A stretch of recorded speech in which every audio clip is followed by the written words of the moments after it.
We're live. Good morning. Get your projects done. That's all I want to say. And goodbye. I'm just kidding. Today, we're going to talk about, first of all, go get your projects done. Let me know what you got done yesterday. Let me know what you're going to get done today. Let me know what you're going to get done tomorrow. As soon as I'm done, it's time to take off for a road trip. My son just helped me load up a bunch of stuff in the truck, and I've got more stuff to put in there. I've got some uh, shelving for my storage area down there. Gonna run some LS stuff. I'm excited about every trip that I take to West Tech. I'm excited. I love seeing the guys down there. Eric and Ish and Rick and Steve and Troy, all the whole gang. And getting down, hang out with those guys and learn lots of stuff and get to test lots of stuff. That's always cool. It's always a good adventure going down there. But the question for today, and this is going to be our poll.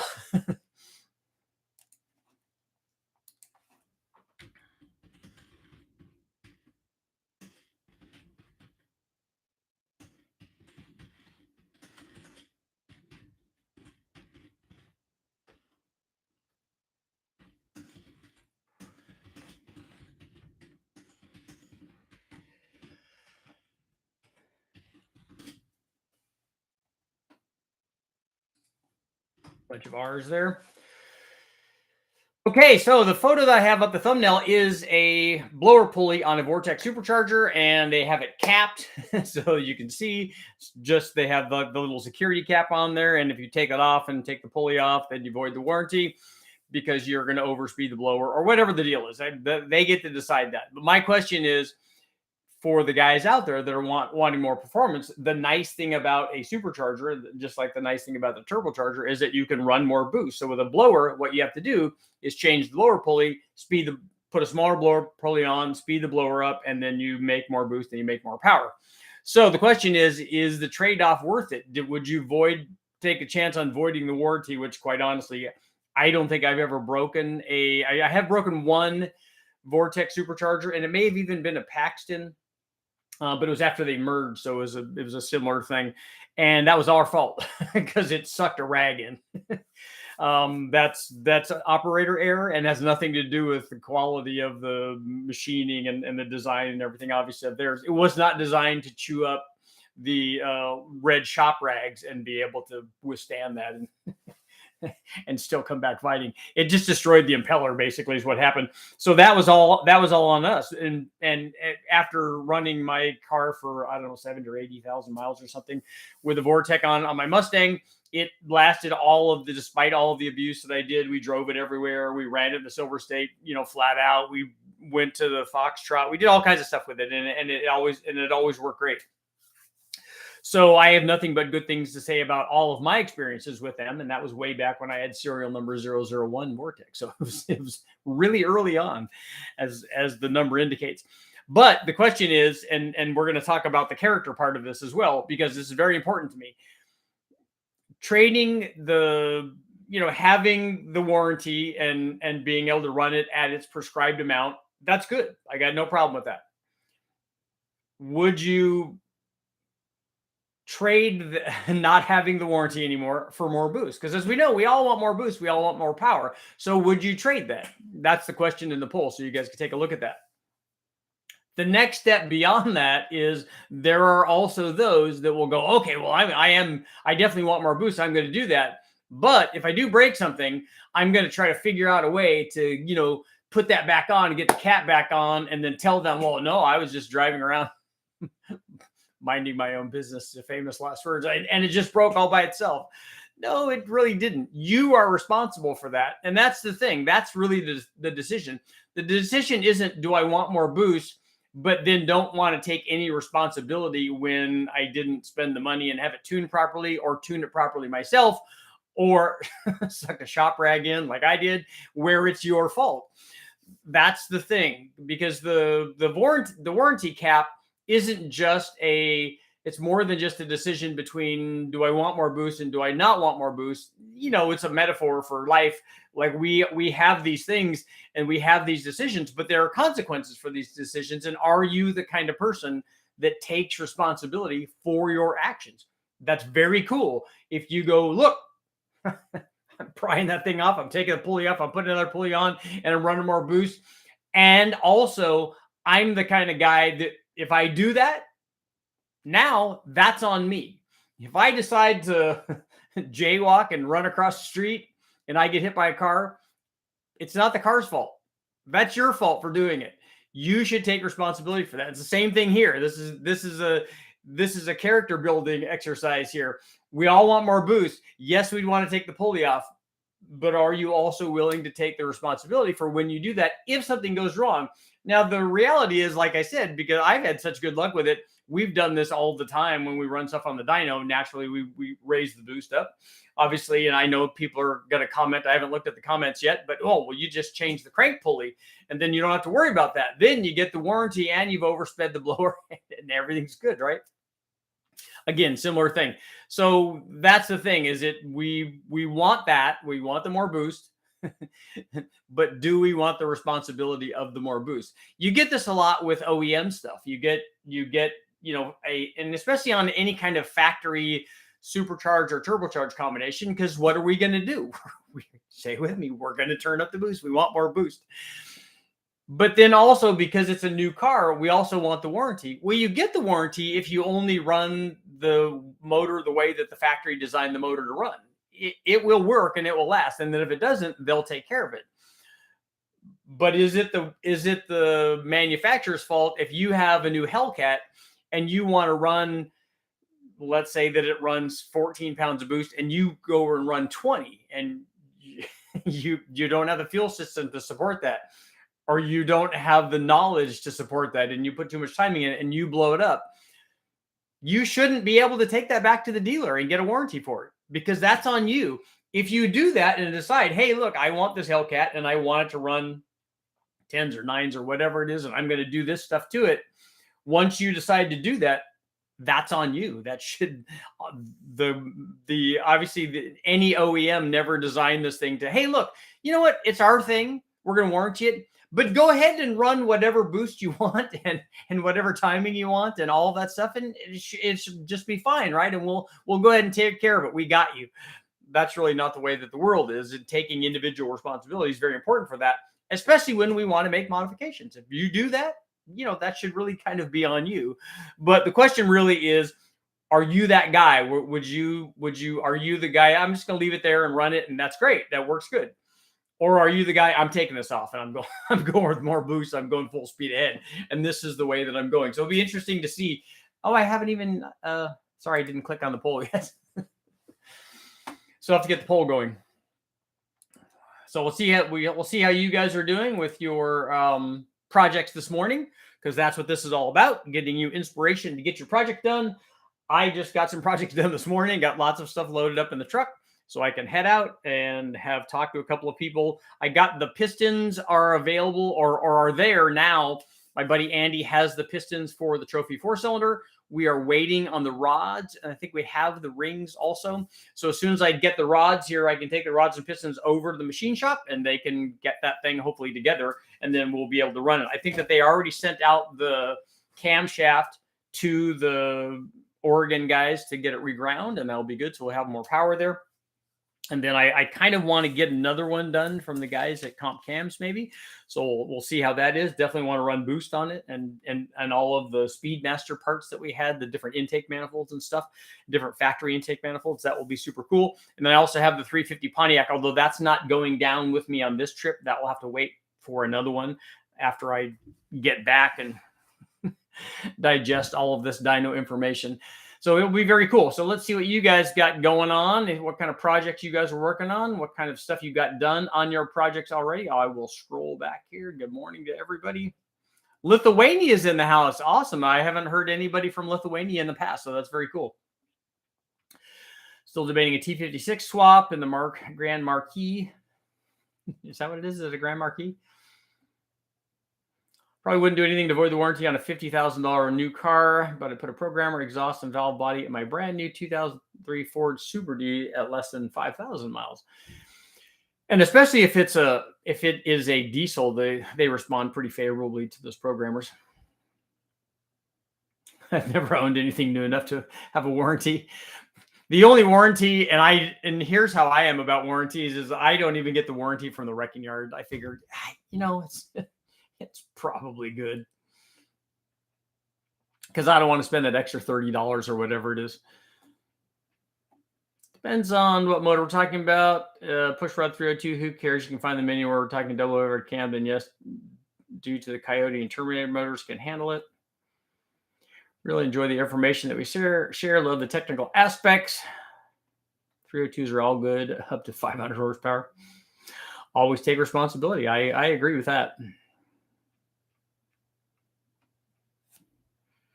Warranty shouldn't cover our mistakes.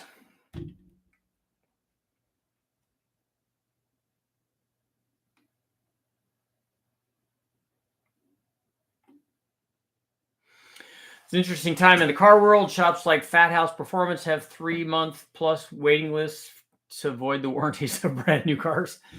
So all the guys that have new ones are taking them over there to have modifications done.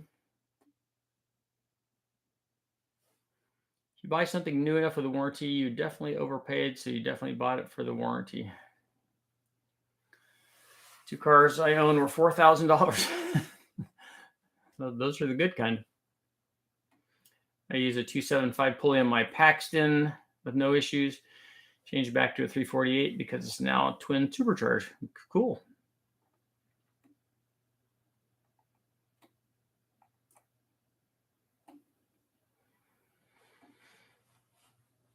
Can't afford a warranty. Surely wouldn't void it if I could. We have my wife has a new car and we haven't done anything to that to void the warranty. She doesn't really, it already has more than enough power for her. So a program or something like that is not really necessary for what she's doing.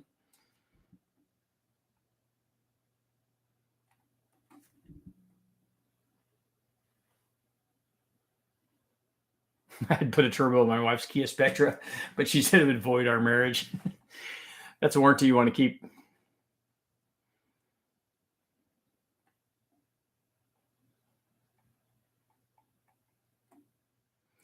Responsibility runs into the Moss-Magnuson Warranty Act. Yeah, that's all well and good, but if you modified the car, then you shouldn't have a warranty. It's as simple as that. You should, if you're doing something, you should take responsibility for it. The poll should be, will you risk blowing the motor for more boost? Answer is always yes.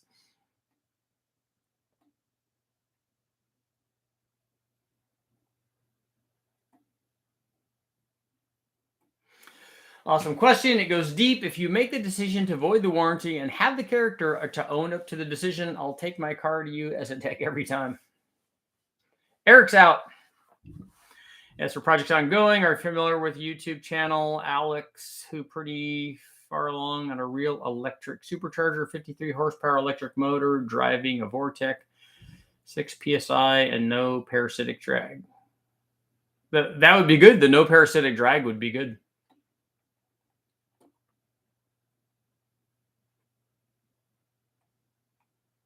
There's always dealer installed power mods that are warranty safe. Yeah, that would be good if the dealer will do stuff. Celine was a pretty good example of that. They were. I know that he said that I'm a manufacturer, but they were taking Ford things and other things and making them, his thing.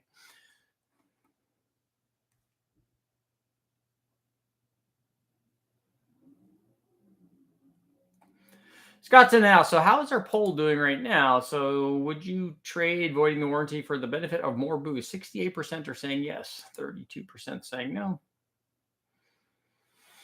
Still get parasitic drag from the alternator. Is the alternator charging a 53 horsepower electric motor, or has it got some sort of inverter or something on it?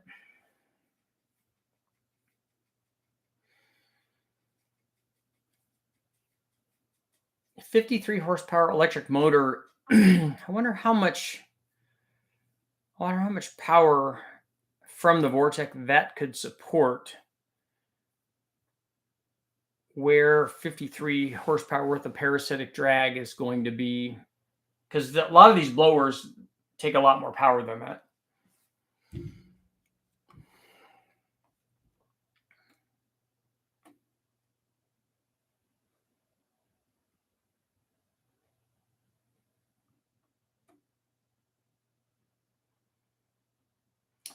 It's run off of big advanced, LTO batteries.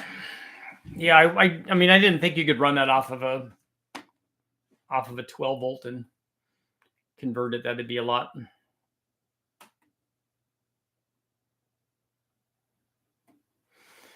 53 horsepower drive wouldn't be instant. You could get rid of the parasitic loss, which would be good, but on a centrifugal blower, you would still not have immediate boost unless you spun it all the way up. Because if it was spun by an electric motor, then you could spin the supercharger up, kind of like if you think about it, like a jet ski or a jet boat. That as soon as you nail the throttle, the jet kind of act like a high stall converter, so it flashes up fairly high. So on a centrifugal blower, that's kind of a good application for that, because it has lots of engine speed and then effectively lots of blower speed, where you don't have to wait for the thing to go through a long RPM range like we do in an automotive application. Because on a centrifugal blower, you get low boost at low RPM and then high boost at high RPM. But if you spun it up with an electric motor, you could already get it up to a fairly high RPM.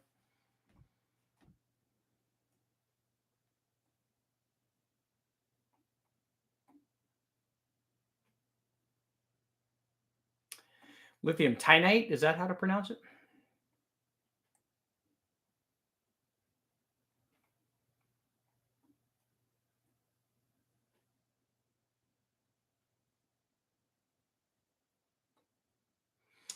When I get around to rating dyno time, I'm going to remove the charge pipe from the intercooler to the throttle body and measure the power difference between the blower belt and the blower belt on and off. Yes, but the thing is that that's not going to tell you, because when you free flow the blower like that, that's not the same as the blower flowing at a specific blower speed and a specific boost and a specific airflow. You really need to do that on a blower dyno to get a real number.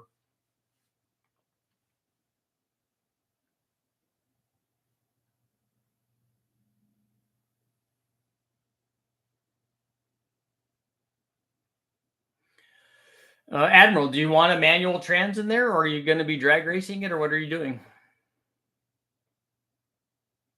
Bernard, no sound on your side? I even have the good mic hooked up.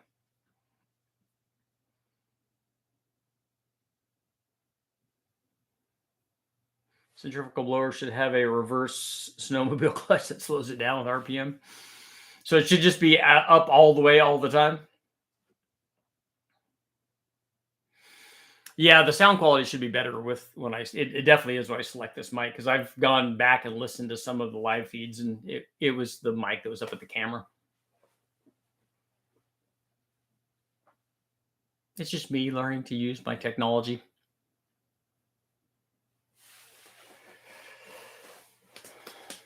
$63, we're now at 63% saying yes, they would trade the warranty. It's going to stay streetcar. Yeah, either that's good. I like the T56s. I think that they work well.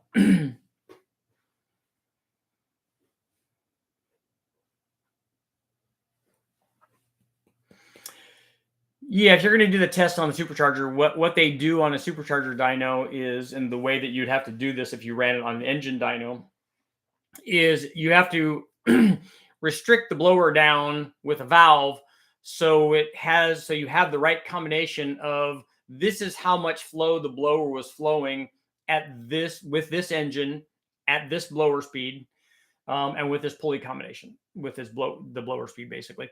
So it won't flow all of the air. If you just unrestrict it, you'll get maximum airflow at whatever blower speed that is. That's not the same as doing it under boost, because one thing is the flow rate of the blower is going to go down dramatically at that blower speed, having to blow into the motor and producing a given boost level. So you have to restrict it so that you can simulate that boost level, and you do that with a restriction valve, so that and then you measure the airflow at that combination of blower speed and boost. And then you measure the parasitic loss associated with that combination.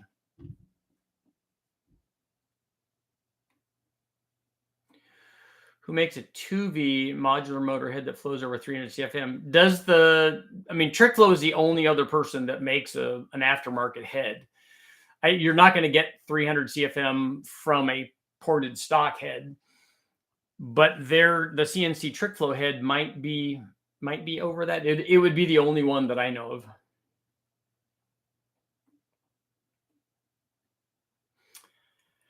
So my combination makes 7 psi at 6,500. If I can restrict the outlet of the charge pipe to also reach 7 psi at that engine speed, I could measure the power difference. Yes.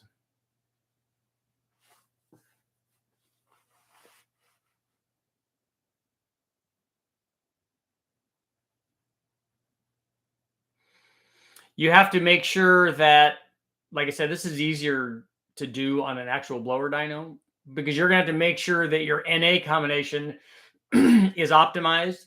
And then you're going to have to make sure that the combination driving the blower with its restricted outlet is also optimized. Turn the fan on. It's not the same without the background noise. You need the white noise, right?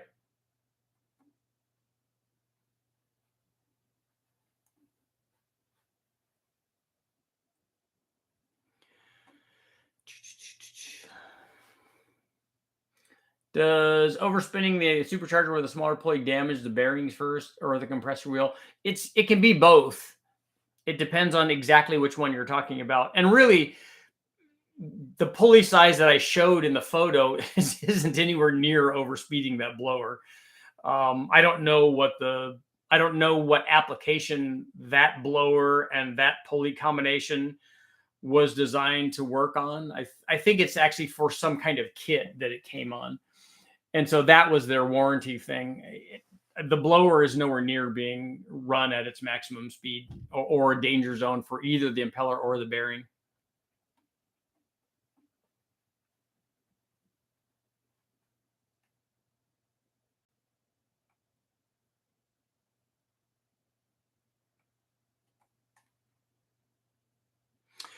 Scott, I am headed down to West Tech.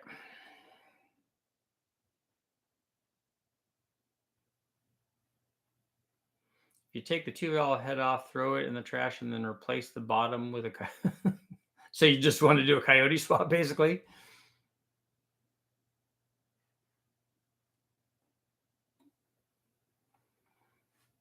A coyote is definitely better than a 462 valve. So we're back. We're sliding into the no zone. 59% saying yes, they would trade voiding the warranty for the benefit of more boost. The no's are up to 41%.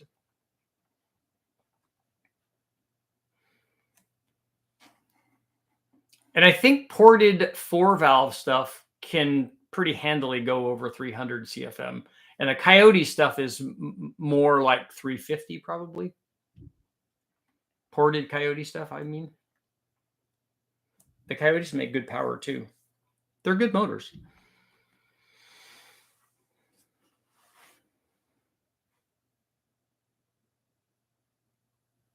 Do you know if TrickFlow plans on bringing... I wouldn't have any idea what their plans are.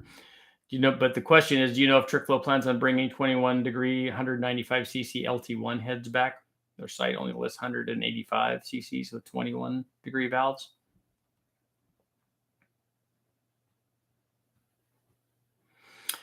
I challenge you to start a 2JZ. Nope.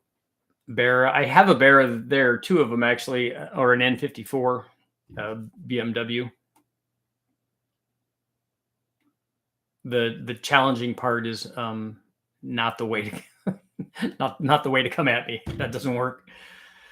Navigator GT500 GT Supercar and Cobra R heads have the best overall flow. B head slot in ahead of regular C heads.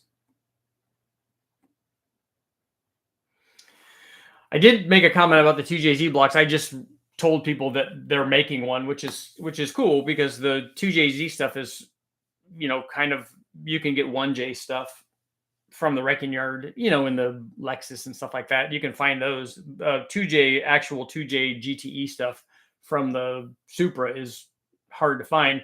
And since guys are making 1 million horsepower with them, a bazillion with 2Js, that I'm sure Dart said, hey, we need to be part of this because at the level that they're going to, the block then at some point has to become the limiting factor if you can put all of the forged internals in it.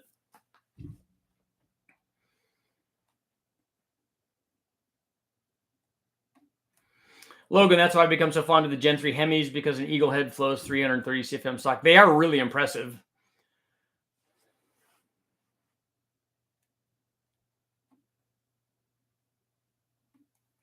Yeah, Scott, the factory 2JZ, the super motor is only a 3-liter. That's what the factory size is.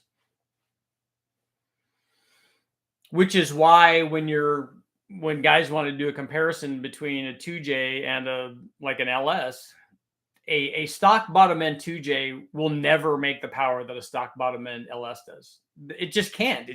It has to run a bazillion pounds of boost because it starts out making so much less power. It's just a lot smaller.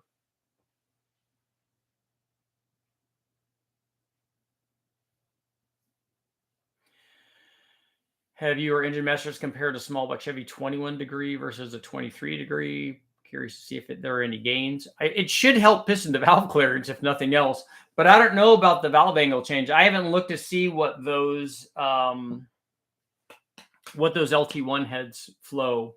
I haven't looked at a flow comparison, or I haven't ever run a back-to-back test on those.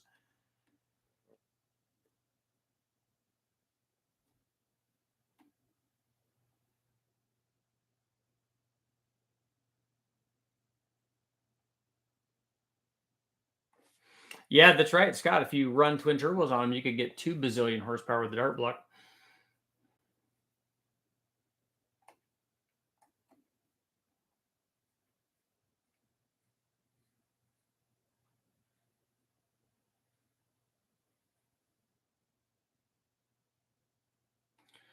Most modern engines are tuned to the razor's edge, and the intelligence of the average tuner isn't enough to get more power safely. Yeah. Oh, the Iron Duke is all iron block, iron head. I wonder if 2,000 horsepower is possible with 100 pounds of boost. Well, according to most, you can't even set a 100-pound weight on an Iron Duke without it just breaking.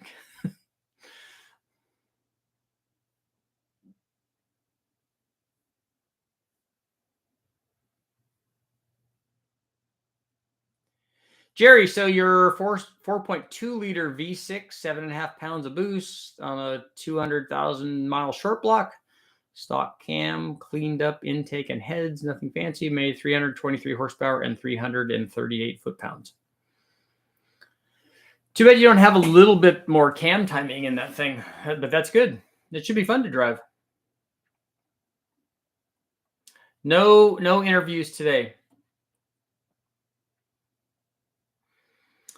In your experience, do you know if converting an engine to reverse flow cooling allowed for any increase in boost? I don't know. I've never tried to do that. I've never tried to go the other way to see if we change it. I have increased the flow rate of an electric pump before on my Engine Masters motor, and that helped. But I don't know if the reverse cooling, you would think that would be beneficial, because if you could get temperature out of the head, that seems to help it make power.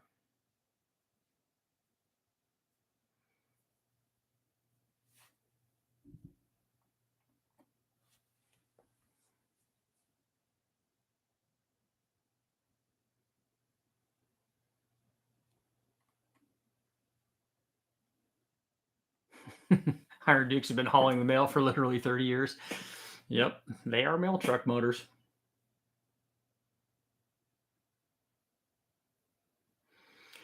Richard, since a North Star intake surface is flat like a Gen 3 Hemi, you should try to bolt up an STS M122 blower.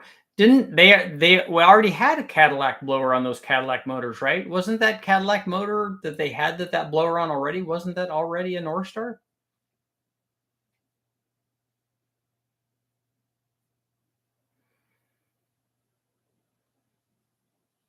According to GM, the reverse flow cooling is what allowed the LT1 to run at 10.4 to 1 to 32 degrees.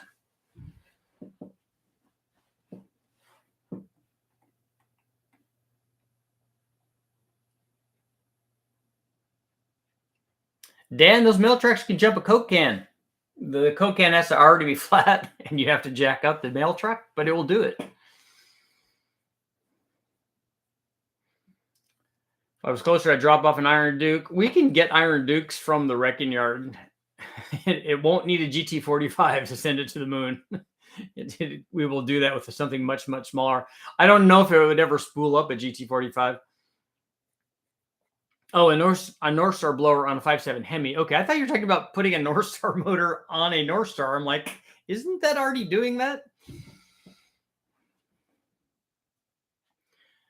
No scares. No, Milo's not here. He's not in the thing. He's downstairs.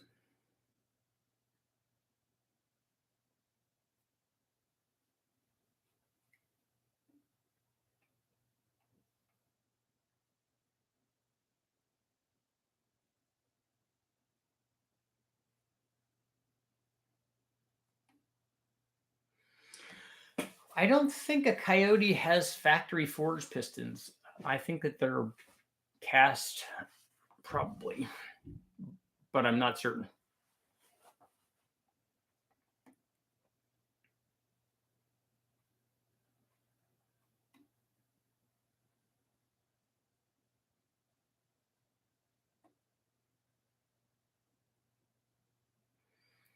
How much boost can a stock LS6? Is it an LS6 LS or an LS6 454?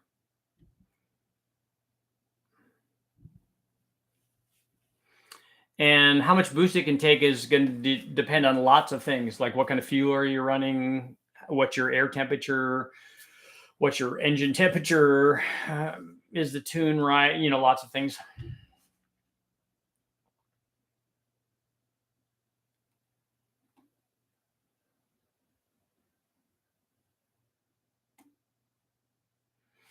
Have you ever done a stock cast pistons with 20 plus pounds of boost? Yeah, all the time. Take a look at the Big Bang motors.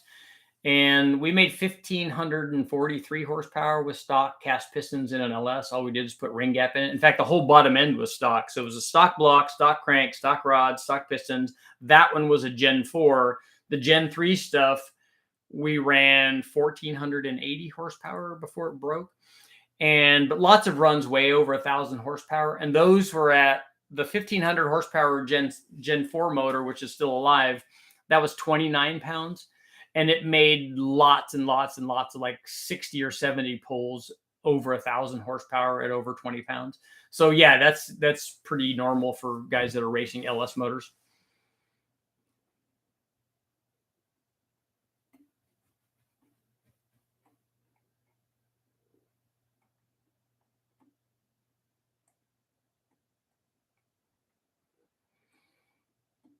Dan, you keep saying stock LS6. There's two different LS6s. One is an LS, one is a 1970 big black Chevy.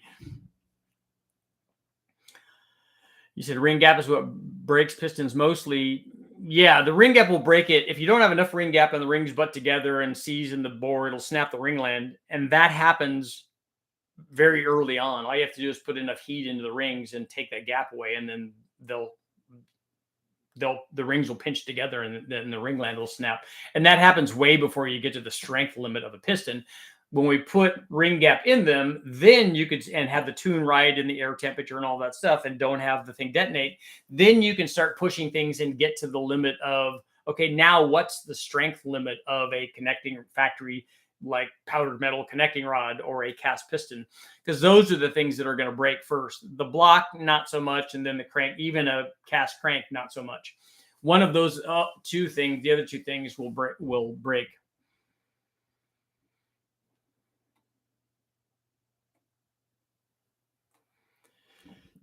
Any big bang plans for one of the new LT1 style 4.3 V6s? Those, according to the guys at Brian Tooley, don't really hold very much power. They've broken crankshafts in them.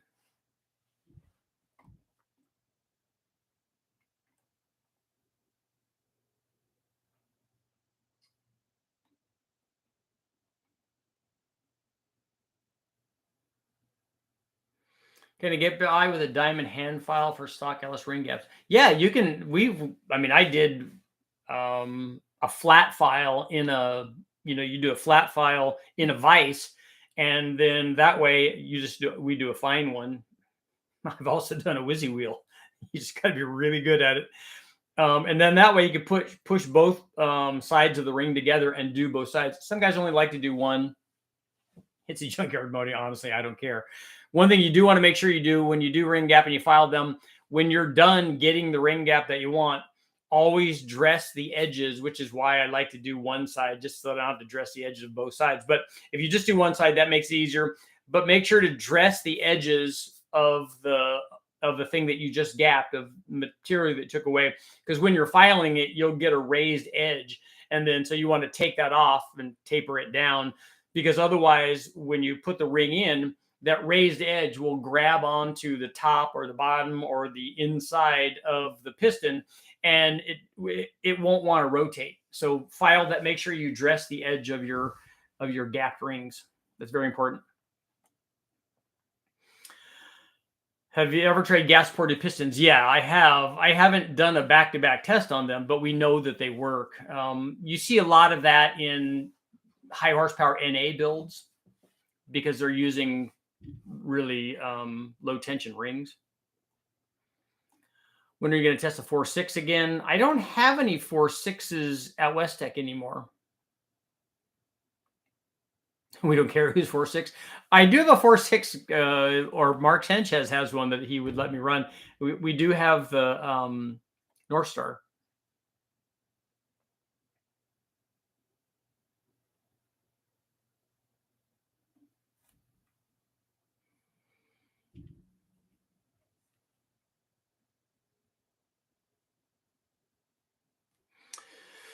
Yeah, Jerry, if you, I'm all for, you have something and it works, and just keep it and make it work.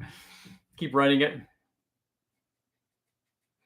Have you measured crankcase pressure? I haven't. They have an AVL meter, but we haven't used it very much. I think that Brule has on some of their, like probably Mike Miller stuff, maybe they may have measured crankcase, because they have, a lot of times they have vacuum pumps on them. But I have not. We usually just look at we have open breathers on them when we run a blower or turbo or nitrous or whatever on these, like on an LS motor, a junkyard motor. We look at the blow by and kind of gauge by that. And if it's a junkyard motor, whatever it is, we're not trying to fix it. And the pick I sent you, the 2.5, there were 2 files standing in the block, one to file the ring, the other to deburr the ring edges. That's good.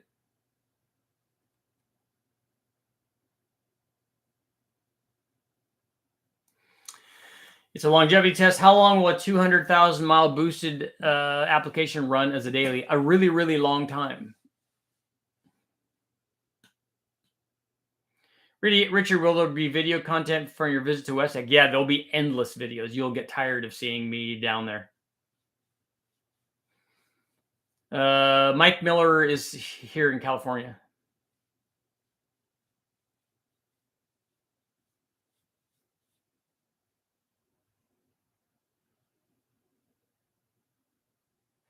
That is actually a pellet gun.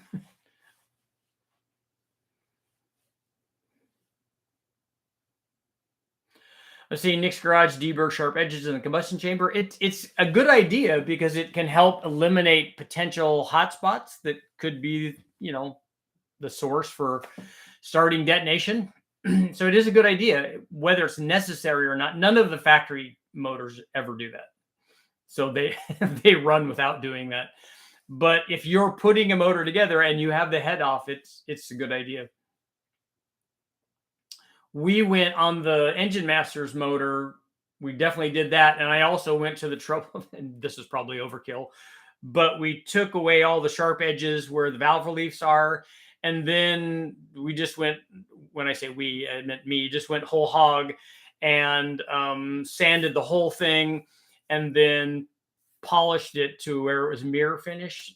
And again, they're just trying to get rid of, because we had to run on pump gas, and we were trying to maximize the static compression and dynamic compression. We were trying to maximize average power production.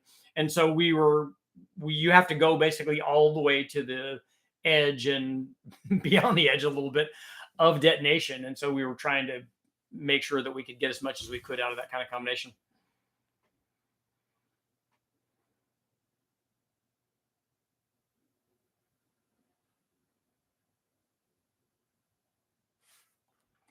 Michael, I'm curious if my catch can setup is acting as a vacuum pump, as a closed loop design with a line running to the blower intake to pull fumes from the crankcase.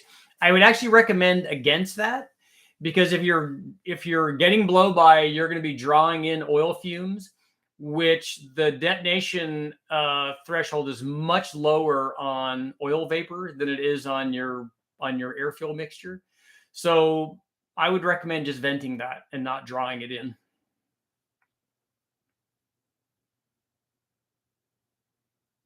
It's like watching reruns of Gunsmoke. How's our poll doing? 60% saying yes and 40% saying no about trading the warranty for the benefits of Boost.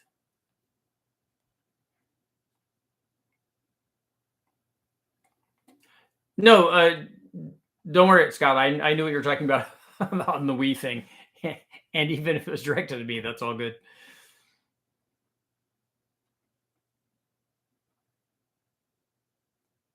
Jerry, when we put get the motors from the wrecking yard, especially like an LS, if you look at on something that was kind of taken care of but has really high miles on it, there's no ridge at the top. There's almost no wear on the cylinder, even with stuff that has really, really high mileage. The thing that might wear would be the rings, but if you have a boosted application and you put ring gap in it, maybe you put new rings in it. We don't usually do that, but I honestly think that just running 7 pounds or whatever, I think it's going to last a long time. Canada's in the house. Built an LSA 6.2, 10-1 on E85 worked okay. You're right. It just made 700 foot-pounds at 3,600 and 680 horsepower at 5,700 at 11 pounds. Boost on the Mustang dyno. What blower? Oh, is it an LSA blower? And how did you make more torque than horsepower? Is it low on timing at the top, or does it have a factory cam in it?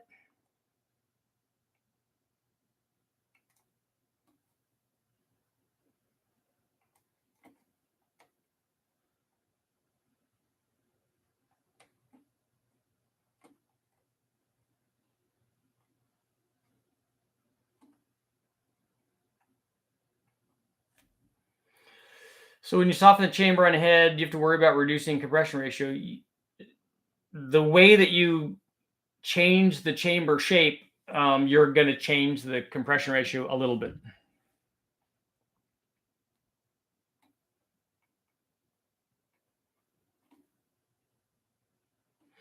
Can you put a turbo on a pellet gun? No, but you can diesel it, which is, if you look up on YouTube dieseling your pellet gun, you'll see that they put oil in there, various different kinds. It helps sealing, and it also, because of compression, it acts like a diesel and puts more pressure in there and greatly accelerates the velocity of the pellet.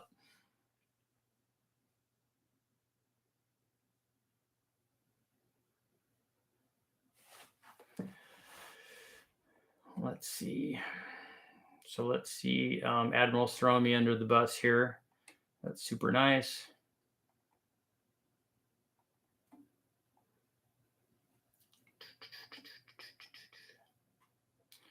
Would you ever do engine dynos with converters attached to them? No, that's not the way that we have it. It has a drive plate and a flywheel normally. We can also use a flex plate, but the converter is not part of that.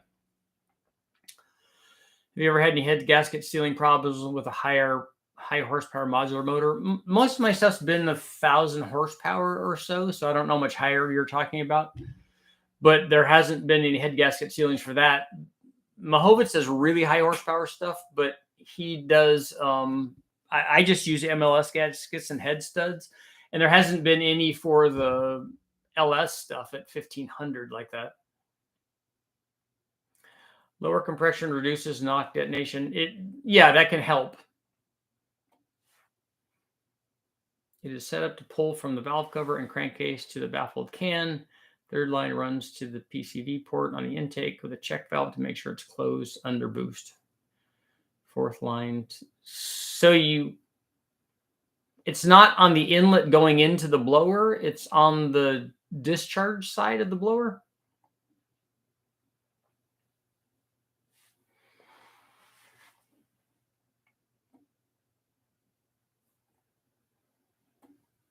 John Wayne and Ann Margaret. I do like Ann Margaret.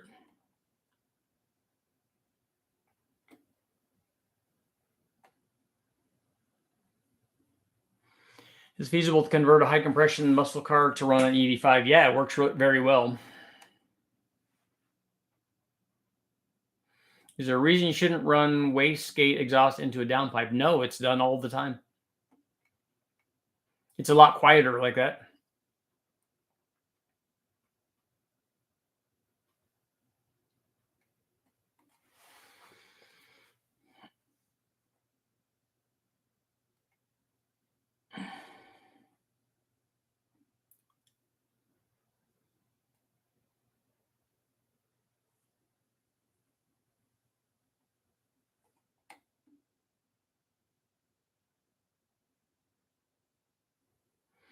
When the LS guys push water, is it because they have too much timing in the tune?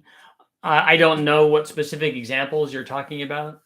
If you look at the stuff that's on the channel, and that's not even super big stuff because that's just a stock bottom end deal. But over 1500 is pretty good. And if you are push water lift, some guys can lift the head if you have a stock head. I'm told, we haven't ever done it, but that the deck thickness of the stock head is not strong enough for the cylinder pressure that you're doing, so that the head will distort, I guess. And so that may allow you to get into water or to push water out. If you've broken something, you can also do that.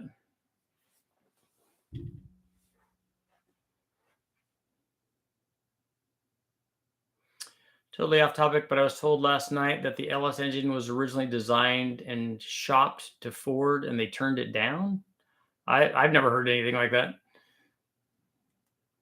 I thought the GM engineers designed it at GM, but I don't know the history of that.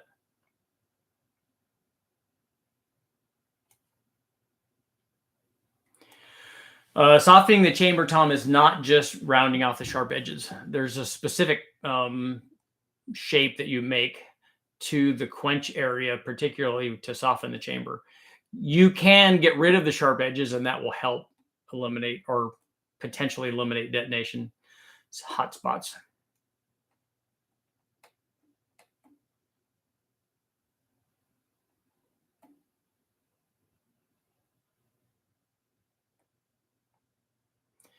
How can I get better fuel mileage out of my cam turbo 5.3? What cam is in it would be the first thing that I would look at, and then also look at the tune.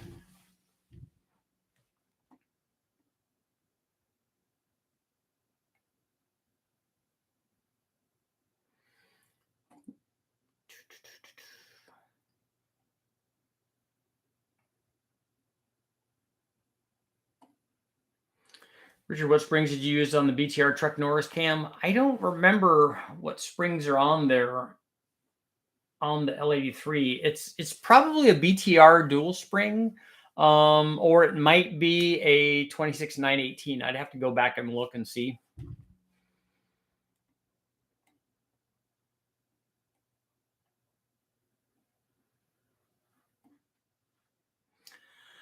Seen Cletus and similar have had sealing issues with 1500 horsepower LS applications. So I was curious as to why. I don't know. Those guys should be running when they're doing it for what they're doing. They might be making a lot more power than that. I would hope.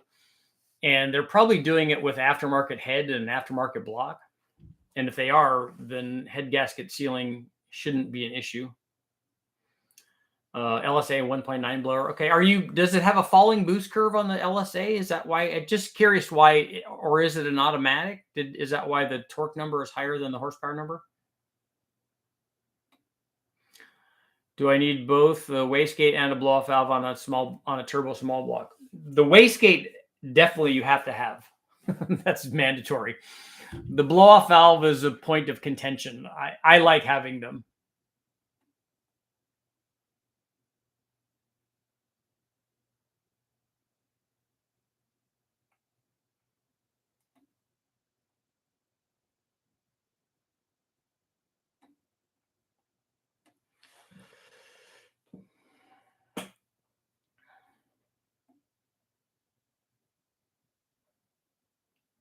Small comp turbo cam and the LSA 6.2.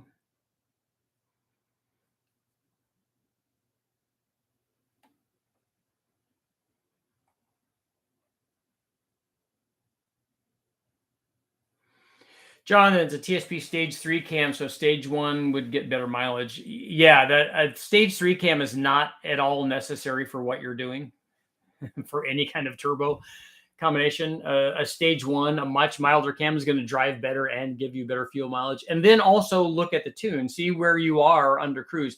8 miles per gallon is ridiculous in any kind of LS motor.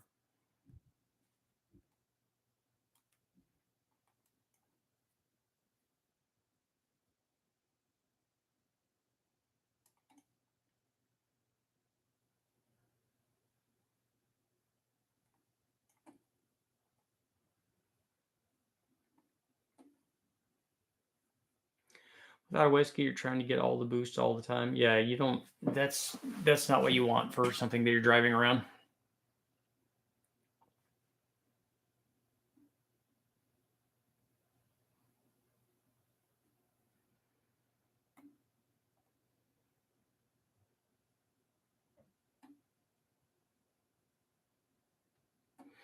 Having to get a blow off valve and the pop off valve working in the same vehicle saves you from accelerating longer than you want to.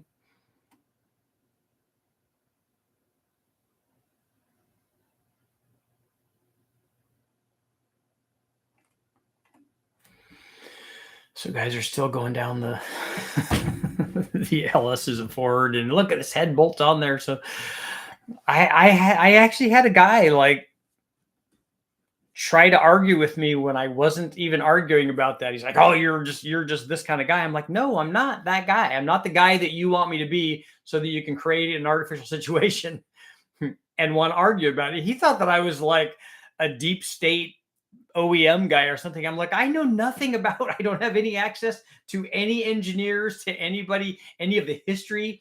I didn't even know that this Ford LS thing, this like rivalry or whatever of who stole what from whom was even a thing. This guy had to tell me about it. I'm like, I don't know anything about that. Oh, yeah, you do. You know the backstory. You're one of those guys. I'm like, oh, I'm this guy by myself in my room.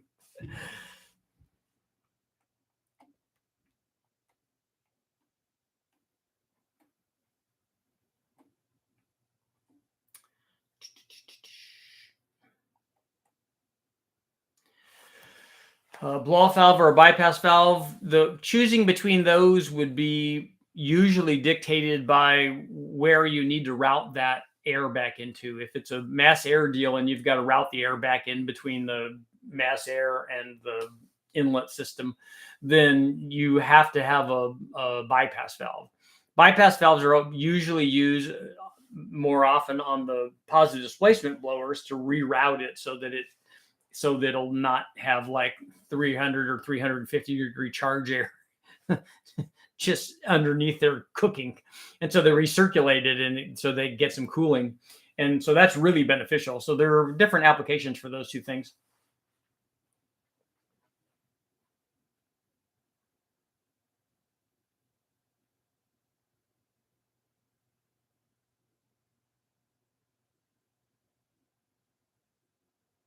What do you think about safety switches? I think it's a really good idea. I mean, you have boost cutoffs, which is pretty common, but you should be able to set up with a lot of these aftermarket ECUs. You should be able to set up what you're talking about. If the airfield gets too lean, then you cut all the power to it, or your GTs get too high. One, the guys from BTR will, and they also make a BTR Truck Norris cam that's a no springs required deal.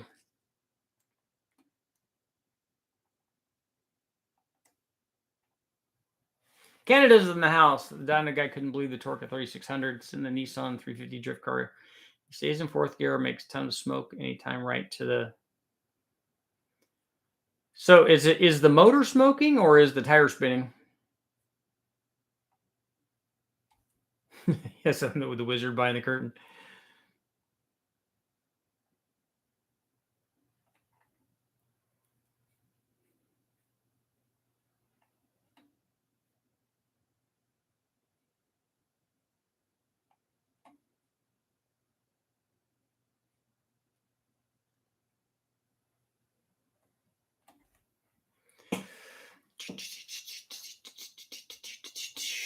Air pumps don't know what brand they are. What's your opinion on static compression for boosted engine? It depends on what it always depends on what you're trying to do. There's no boost will work with this compression.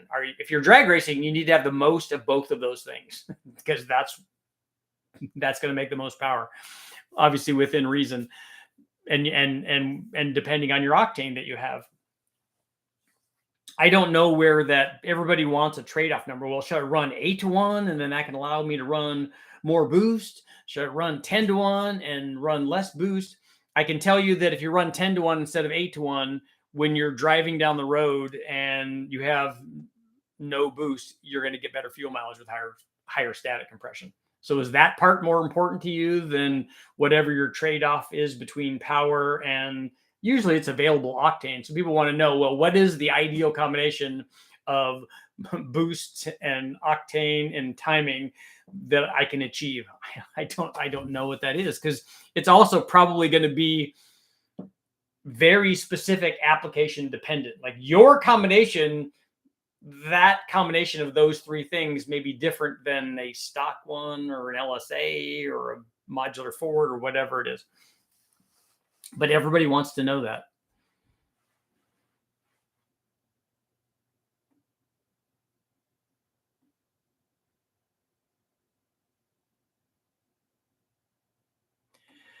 Speaking of that, any plans on testing an OG small block LS hybrid? Like putting LS heads on the small block Chevys that you're talking about?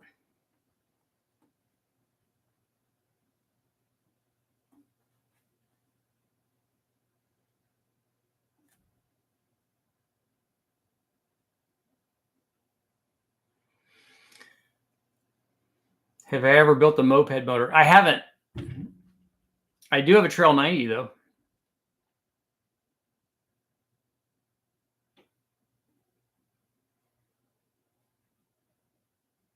Oh, the Motan LS, the hybrid one. No, that's all too expensive stuff.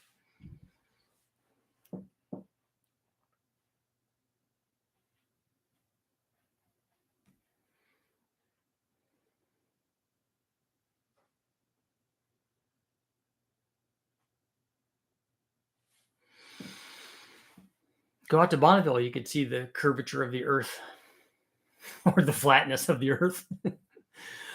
Oh, that's just such nonsense. I read somewhere that stock accessories aren't safe above 6,500. It's not a safety issue. It's more likely that you would run into water pump cavitation because there's definitely an impeller speed where that thing becomes much less effective.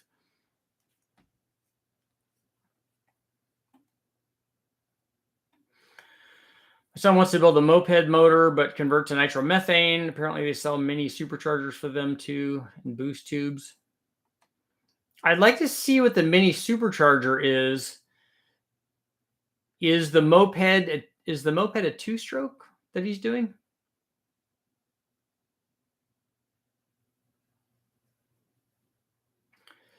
Dan, there's 4 different engines named LS6. I think you need to get a 190cc engine, but then the fuel mileage is going to go away.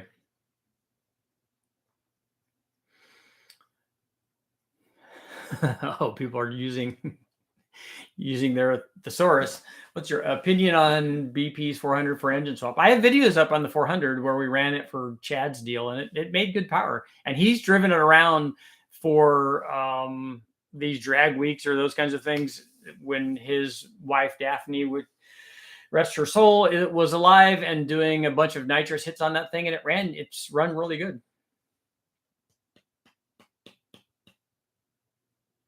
I don't think I would do EFI. I want to do a supercharger on my Trail 90, and that will be my thing for that, I think. I don't have any big bang 6.4 Hemis planned because I don't have one of those motors. Are electric water pumps more appropriate for higher boost? No, just you need to size your pulley setup on your water pump so that it runs, and design the water pump impeller so that it's designed to run in the engine speed that you are running at. A good example of that would be look at what NASCAR is doing for their thing. Is they're running 500 miles, and they they have their pulley set up pretty well figured out.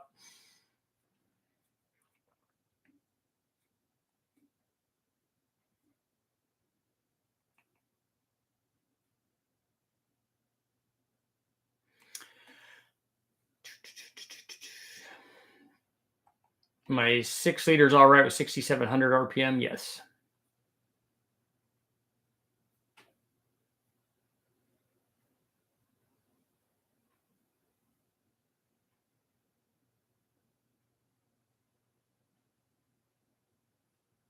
Does a smog pump really work for a supercharger for a small engine? Yeah, it processes enough air to feed some kind of motor. And the electric smog pump will certainly, I'm thinking it will certainly produce enough airflow to support more than 7 horsepower.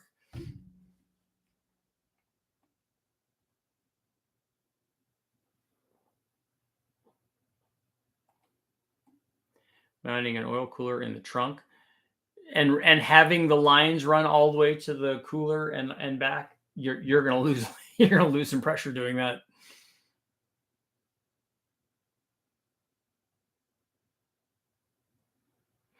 Yeah, Daniel, my neighbor keeps me informed on the conspiracies of the week or the day, yeah, or the hour. I avoided him lately because of the manufactured hurricanes. I saw a little clip on that. Imagine if you really could do that, what kind of power you would wield. I live 45 minutes from Bonneville. I drove through there on my last trip to Ohio and have been out there many times. I don't know why people are worried about the curvature of the earth when there's a floating island out there, or a floating mountain. That should concern people even more.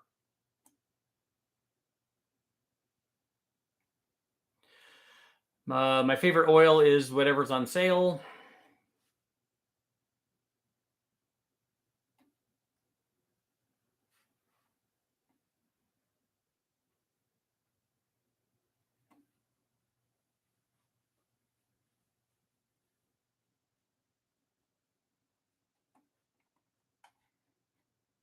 Okay, Daily.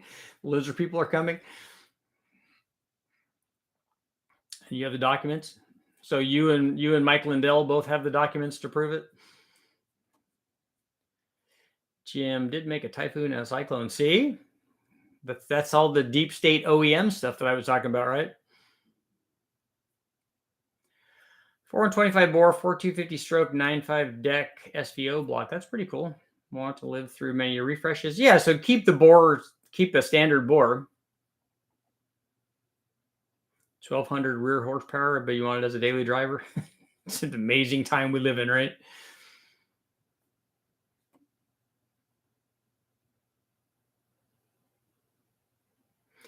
Andrew, I don't have an absolute number for you on dynamic compression. Dynamic compression isn't the determining factor for 93 or E85. That's, a lot of people think that that's the end all be all thing for determining the detonation threshold, but it's not. There's a lot of other things that affect the detonation threshold.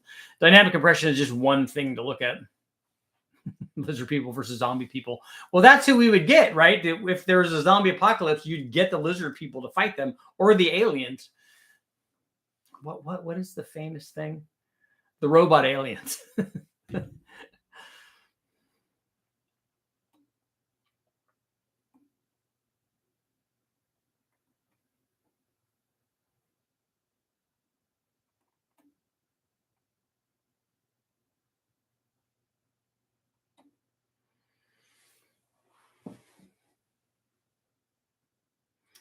Daily mock news. You need to send me an email and tell me what you're talking about. So time to close out our poll. 59% saying yes and 41% saying no. Yeah, land of the lost. The slee stacks. I mean, if you're going to do it right, it's not just lizard people, it's the slee stacks. So we'll end our poll at 59%. 1,200 horsepower on a big motor. The bigger the motor is, the easier that is. And then the problem then becomes, can you do that on, pump gas? That becomes more problematic.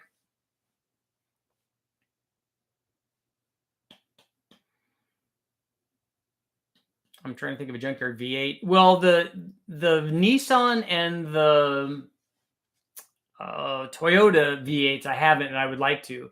I also haven't done the BMW stuff and Mercedes. A lot of the import stuff in terms of V8s I haven't done.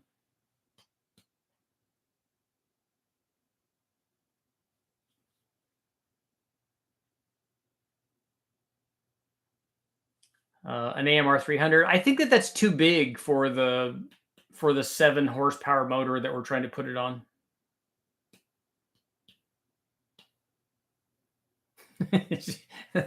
The documentary is called V. That's good. It is amazing what people think documentaries are there.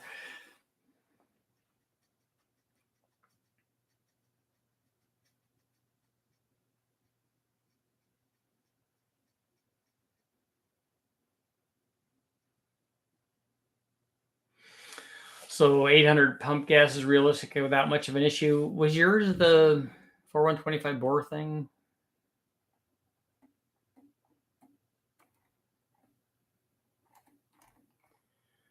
The Jerry? Oh, yeah. Yeah, if you can get the NA motor to make good power, then it doesn't take very much boost to get to those kinds of numbers. If you're talking about having a 600 horsepower NA motor and at 7 pounds, it could be 900. It just depends on your balance of static compression and cam timing and stuff. Because on a daily, you start limiting yourself maybe to octane, but certainly to cam timing. You don't want a camshaft that's like, okay, I'm going to make 800 horsepower NA because I have, 15 to 1 and a huge cam and dry sump and all that. So I'm going to put together a cup motor basically and have that as my daily driver. When you decide it's a daily driver, you are much milder on your cam timing, much milder. You can have a good cylinder head, but much milder on your cam timing, much milder on your static compression. Your intake choice is probably going to be different. All of those things are going to kind of limit power production.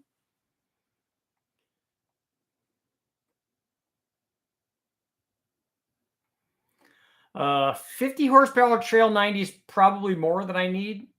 But right now, if I could have, like, let's say I had a 50% increase, so I had a 10 horsepower one or 11 horsepower one, that would be super cool. And if I'd have it at a push of a button, even if I could just get 20 or 30% gain, that would be awesome.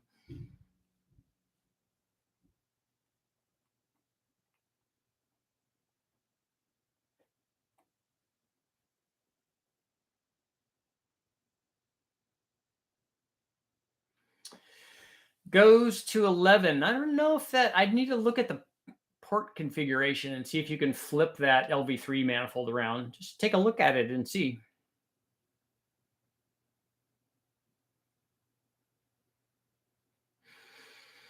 And this will be the last response for today. I got to get going. Obviously, I have a road trip, but the concern for the Trail 90 anyway is not getting the airflow. We can get the airflow from a leaf blower, and that would work fine. But getting the fuel to it is going to be the thing. And so we're going to have to pressurize the fuel system somehow, maybe with an electric pump. And it's only a 6-volt system. So if we were doing this, we'd either have to have a 12-volt system or run something. I mean, there are 6-volt pumps that we can run, so that won't be a problem. But run a 6-volt pump and then pressurize it. And then the limitation becomes, or the next hurdle to overcome. There are all hurdles and we can overcome all of them. But the next thing would be that if we have 7 horsepower worth of fuel flow through the carburetor, we only need 1 or 2 or 3 more horsepower worth of fuel. and that's honestly not very much. So it will be getting that little amount of extra fuel flow to the system under boost, and obviously having all of that work. The other way you could do this is I could put a different size carburetor on and just richen up the mixture while I'm driving around and just having the boost do what it's supposed to do. But I would like to have it work so that it's running for good fuel economy while I'm driving around, normal trail 90 stuff. But then at the push of my little electric button, like the horn or whatever, it spools this little electric supercharger up. And then also our fuel augmentation happens at the same time. And we can't use it as a draw through, I don't think, because I don't think that this electric supercharger smog pump will want to have fuel going through it. I don't think it's definitely not designed for that. Obviously, it's designed just to process air. So the fuel system is going to have to be after that. So, a little injector nozzle or they're certainly not going to have anything small enough for like the, a windshield washer spray bottle or, a nozzle. Bobby, thank you very much. Did you have a question? What am I trying to think of? Oh, like a water methanol injection. Those not all those nozzles are going to be like, they're going to flow way too much. I have to do some testing to see what 1 horsepower or 2 horsepower worth of fuel flow actually looks like. It's not going to be very much. Bobby stepped up. He's got game.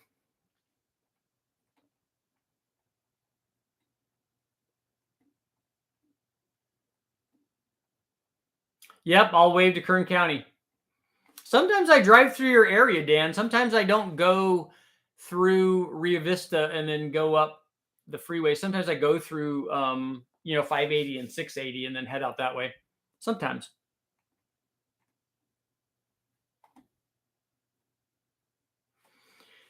Jerry, happy to help.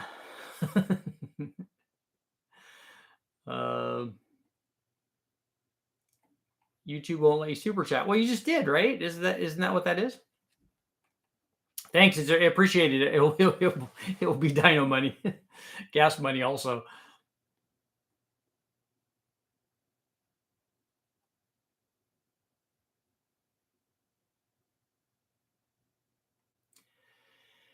You stop by sometime. I need to go donate one of my valve. Oh, your valve grinder. That would be good. How about if I just bring a cylinder head and we could have it done there? I have to take 2 cylinder heads with me because I got to flow test them. They're both of the 2.2 Dodge turbo heads, and so we'll see how those flow. And I might even try my hand at a little porting on the Dodge 2.2 one of those heads and see what it does.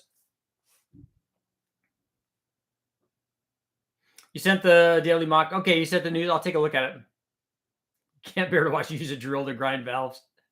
We're just not grinding them. We're just lapping them. It's really easy. Although I did see a cool one the other day. They use like the hot glue gun sticks. And so they heated it up and basically just pressed it on the face of the valve and then held the rest of the glue stick in the drill so that they were spinning it from the, not grabbing onto the stem like we do. But if we grab onto it with rubber or whatever, it's not a big thing. But they were doing it from the other side, and I thought that was interesting. Took the river road through Rio Vista all the way to Sacramento once. Cool. Should do live stream porting the head. Is there a chat anywhere for valve specs? I want to use bigger valves for my 2.5 pressure, but only want to pay junkyard prices, maybe LS valves. I don't know. I have to measure the stems and the length and stuff and see what's there and see what maybe could be. Maybe you could get valves that are turned down, that are turned. But we have to see. And on that note, it's time to go. I got something to do. Thank you guys all for showing up. Thank you for the support on the super chats. That's super awesome. I'll go take a look at my email and see what's going on there. See what you had in mind, and then hopefully I'll be seeing you from West Texas.